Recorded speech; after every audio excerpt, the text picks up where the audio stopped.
Alright, so this is the first tablet. That's the front side of the very first tablet. This is basically an inferior conjunction of Venus to the Earth. This is a vagina. The vagina of the age, or the entrance, like a doorway to the next stage. These are basically worlds, I guess. They are holding their crotches and several places in the Bible.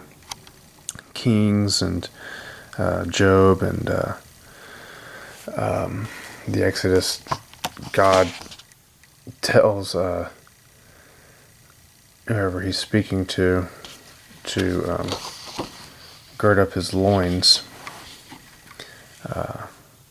I imagine it's because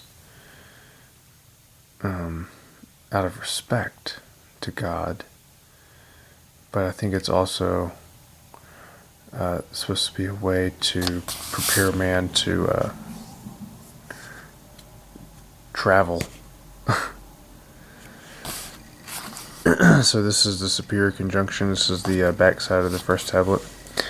It is Earth, the Erebos, May 20th, November 13th, 2012. Venus, June 6, 2012. Old World, New World.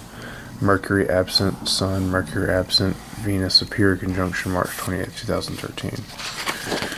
Tablet 2, this is supervolcanic caldera with seismic plates that are obviously cracked.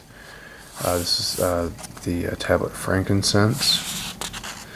This is why the Catholic religion burns incense and throws it around in church. It's reminiscent of a supervolcano. Masal's big footprints.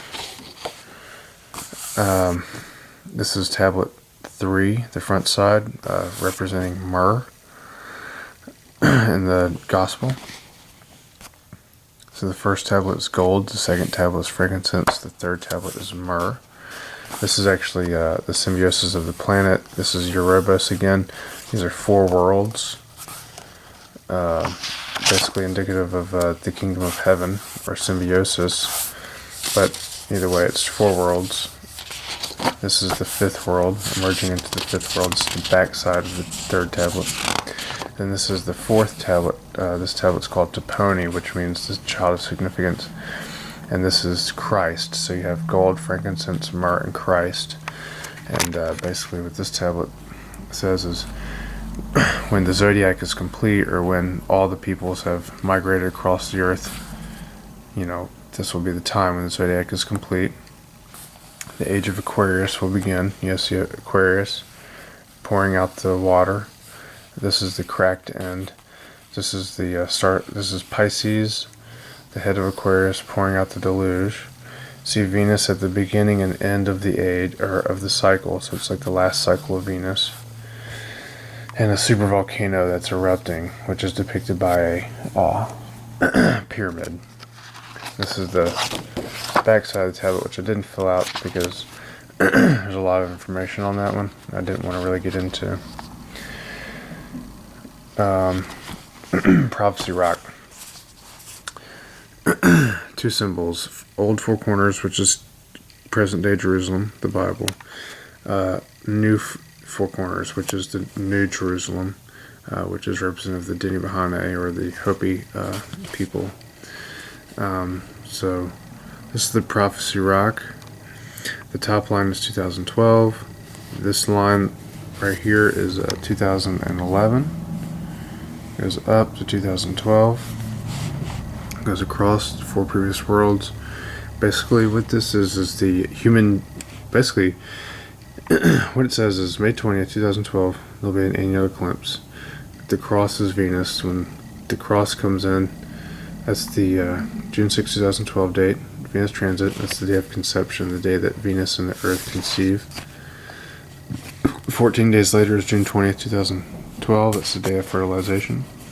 107 days later is the beginning of the 2nd trimester, which is the day of the equinox. So we should see earthquakes on these 2 days as well. 91 days later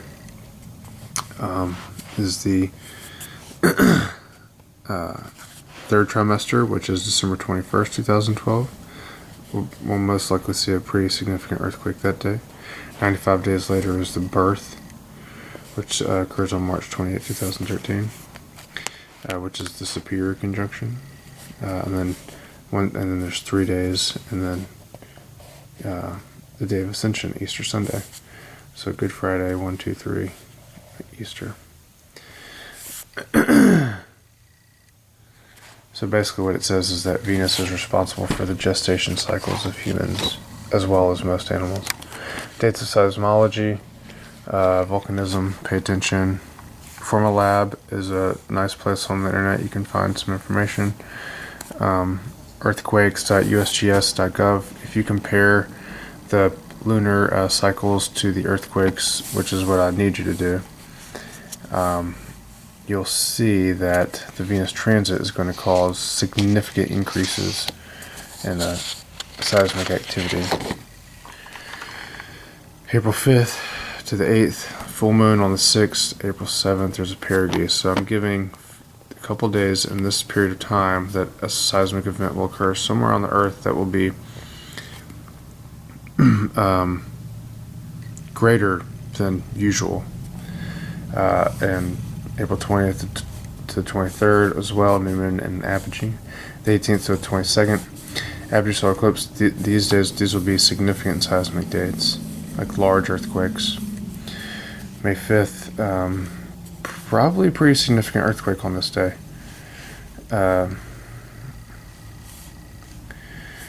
June 2nd to the 8th, yeah, again, pretty significant earthquakes. And then what I say, September 21st, or June 20th will be probably a significant earthquake. September 21st will probably be pretty significant earthquakes, on the solstices. More earthquakes. Earthquakes on these days because of the perigee and the new moon. Definitely an earthquake on this day. And there'll definitely be a pretty catastrophic earthquake on Christmas, as we see that when Venus enters the cycle, Christmas seems to be a pretty significant day, whereas the last transit in 2004 on Christmas, 250,000 people died from a tsunami. I think we all remember that. There's lots of videos of it. 2013, right? The year begins, and then the supervolcano will erupt in March. And remember, in Isaiah it says, Mother Zion hardly labors before giving birth.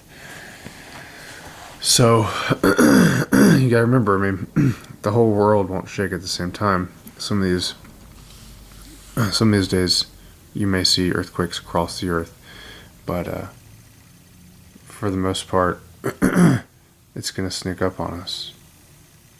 That's why I'm trying to give everybody a chance to understand the information and be able to compare it. Even though it doesn't happen in your backyard, it's going to happen in someone's backyard, and that's important. And that should be it.